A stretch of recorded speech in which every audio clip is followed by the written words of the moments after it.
नमस्कार मित्रमैत्रिणींनो, तर आज आपण बनवणार आहोत मोहरीच्या पानांची भाजी। त्यासाठी आपल्याला साहित्य लागणार आहे मोहरीची पाने, एक कांदा, 1 टेबलस्पून लाल तिखट, चवीनुसार मीठ, थोडंसं जिरं, तेल। सर्वात अगोदर आपण मोहरीची पाने अगदी बारीक कट करून घेणार आहे। स्वच्छ धुतलेली पाने आहेत। एका कढईमध्ये मी पाणी तापत ठेवलेले, त्याच्यामध्ये आपण मीठ घालणार आहे आणि आपली मोहरीची पाने त्याच्यामध्ये कट केलेली ती घालणार आहे।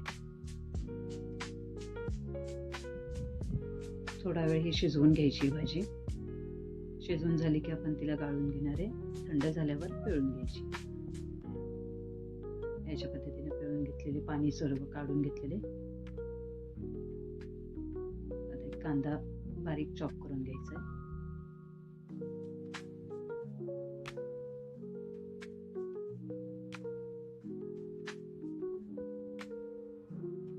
कढईमध्ये आपण तेल घालणार आहे। कांदा घालायचा आहे त्याच्यामध्ये। कांद्याला चांगला लालसर रंग येऊ द्यायचा आहे। वरून आपण जिरं घालायचं आहे।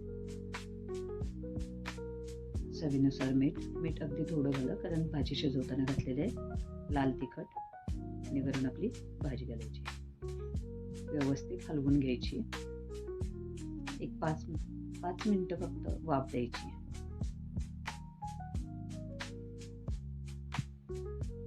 तयार आपली मोहरीची भाजी।